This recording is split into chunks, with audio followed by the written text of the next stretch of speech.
आगे कदम बढ़ गए। जैसे कोप भवन में प्रवेश किया तो कैकेयी जी रूठी बैठी थी। महाराज जैसे ही पहुंचे तो कैकेयी जी खड़ी नहीं हुई, अभिवादन नहीं किया। जबकि आप जानते हैं कि महाराज श्री दशरथ पति की ही भूमिका में नहीं है, राष्ट्रपति की भी भूमिका में है। बोलो है कि नहीं? अगर आज राष्ट्रपति आ जाए तो सभी उसका अभिनंदन करेंगे कि नहीं करेंगे? क्योंकि हमारे देश का राष्ट्रपति है। पद का सम्मान, पद का सम्मान। केवल महाराज दशरथ पति की भूमिका में नहीं है, राष्ट्रपति की भूमिका में भी हैं। एक पत्नी का धर्म कहता है पति यदि आ जाए तो उसे बैठा रहना चाहिए कि खड़ा हो जाना चाहिए? खड़ा हो जाना चाहिए। मर्यादा यही है। एक बार एक पति बोला महाराज हमारी पत्नी तो कभी खड़ी होती ही नहीं है, कभी नहीं होती खड़ी, आप शिक्षा दे दो। हमने कहा क्यों, पति आता है तो तुम खड़ी क्यों नहीं होती? बोले महाराज एक बार आवे तो चक्कर ही काटते रहते हैं।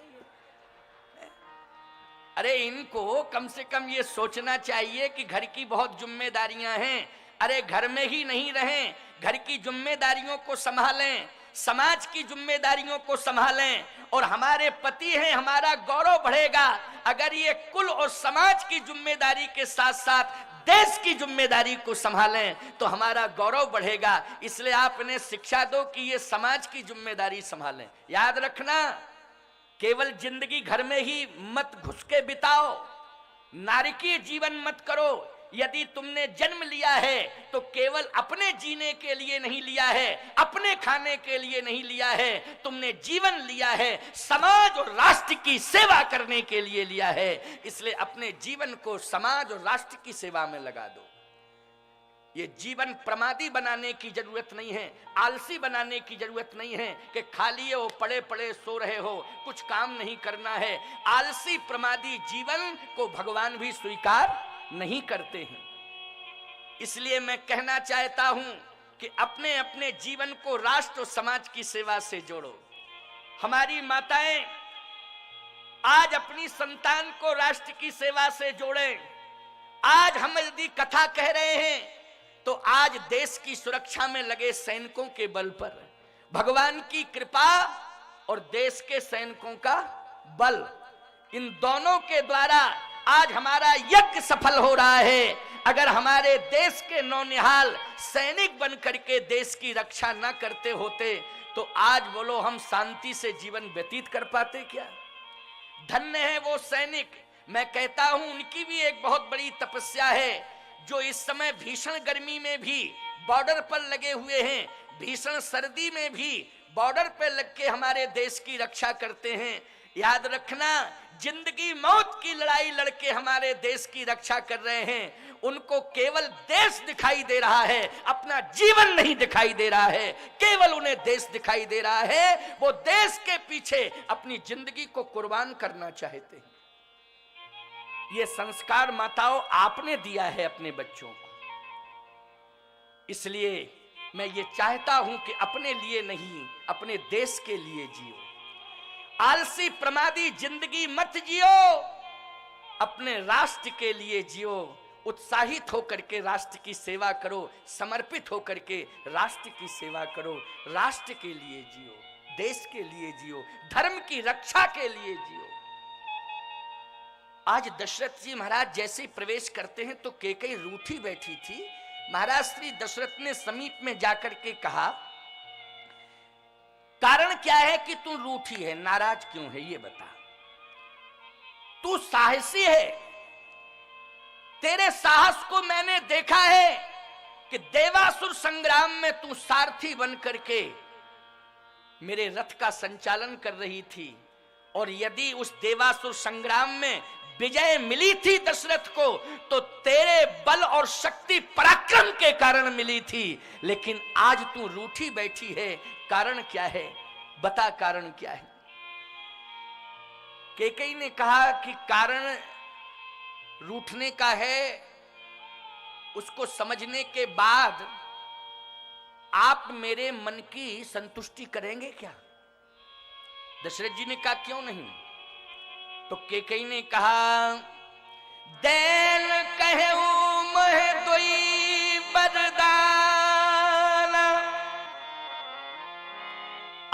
दो वरदान देने के लिए कहा था। जब देवासुर संग्राम में मैं सारथी बनकर के रथ चला रही थी, तो उस समय आप मेरे रथ के संचालन से प्रभावित हो गए थे और उसी समय आपने दो वरदान देने के लिए कहा था।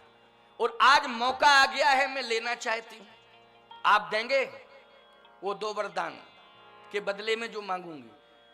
दशरथ जी ने सीधा कह दिया, सुनते ही कैकेयी ने कहा, दैन कहो मोय दो वरदान। दो वरदाना, मैंने दो वरदान आपने मुझे दिए थे, उसके बदले में आज मैं मांग रही हूं। दशरथ जी ने कहा, दो के चार मांग बर ले, तू दो के चार मांग ले।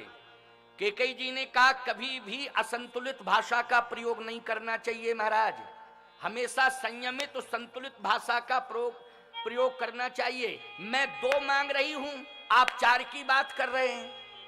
अरे कम से कम ये समझना चाहिए था कि दो हैं तो वो दो हैं कौन? कैकेयी बोली, दो में ही पसीना निकल जाएगा, चार की तो बात छोड़ो। अरे पहले समझ तो लेना चाहिए आखिर ये दो हैं कौन। अब तुम्हारी समझ में आई बात? पत्नी अगर तुमसे डिमांड करे तो तत्काल तुम्हारी ओवर लैंग्वेज नहीं होना चाहिए, नहीं तो आर्थिक फाउंडेशन गड़बड़ा जाएगा, चौपट हो जाओगे। बिल्कुल मैं साफ बोल रहा हूं। इस कथा से शिक्षा ले लो, ये कथाएं शिक्षा देने के लिए हैं। केवल गोस्वामी तुलसीदास जी महाराज ने ये ग्रंथ ही नहीं लिखा है, ये तुम्हारी जिंदगी के प्रयोग में आने वाला ग्रंथ है, तुम्हारी समस्याओं को दूर करने वाला ग्रंथ है। इसलिए तुम्हारी जिंदगी को सुंदर ढंग से संचालित कराने वाला ग्रंथ है। आज इस ग्रंथ की शरण में आकर के कुछ समस्याओं से निजात पालो। मैं इस तरह की व्याख्या करता हूं जिससे तुम्हारे जीवन की व्यथा दूर हो। राम कथा से जीवन की व्यथा दूर हो। कैकेयी संयमित भाषा में ही कह रही है कि महाराज मैं दो की बात कर रही हूं, आप चार की बात कर रहे हैं, पहले आप मेरे दो वरदान सुनिए। दशरथ जी बोले, नहीं, दो के चार मांग बर ले, दो के चार मांग ले। कैकेयी जी ने कहा, न तीन चाहिए, न एक चाहिए, न हमको पांच चाहिए और न हमें तीन चाहिए, केवल दो। दो। दशरथ जी ने कहा, नहीं नहीं, मेरी इच्छा है कि दो के चार। अच्छा बोलो, पत्नी तुमसे ये कहे कि आज मैंने पड़ोसिन के गले में 2 तोले का हार देखा, पड़ोसिन के गले में 2 तोले सोने का हार देखा, हमारी इच्छा है कि तुम भी मुझे बनवा दो 2 तोले का हार। तो तुम्हें यह नहीं कहना चाहिए उसका 2 तोले का है, हम 4 का बनवा देंगे, तो चिंता क्यों करती है? तुम्हें पहले अपनी परिस्थिति पर विचार करना चाहिए कि नहीं करना चाहिए, और समझाना चाहिए कि देखो उसकी परिस्थिति अलाउ कर रही है इसलिए उसने 2 तोले सोने का हार पहना दिया, लेकिन जिस दिन मेरी परिस्थिति अलाउ करेगी मैं भी तुझे हार पहनाऊंगा, लेकिन अभी नहीं। अगर ये जिद्दी करने लगे कि नहीं नहीं अभी, तो उस समय तुम युक्ति से काम लो। कैसे? ये कहो आज नहीं, फिर कब? वो कहे कल, तो तुम ये मत कहो हाँ कल, ये कहो कल नहीं, फिर कहे परसों, और परसों में धीरे धीरे बरसों निकाल दो, जुक्ति से निकाल दो बरसों। बोलो तुम्हारा आर्थिक संतुलन कभी बिगड़ेगा? जल्दी बताओ। आर्थिक संतुलन बहुत बढ़िया रहेगा, मैं युक्ति बता रहा हूं आपको। ये जिंदगी को चलाने वाली युक्ति है, ये संतुलन बनाने वाली युक्ति है। लेकिन आज महाराज श्री दशरथ ने कहा 2 के 4, कैकेयी ने कहा नहीं नहीं 4 नहीं 2। सुनो क्या है 2।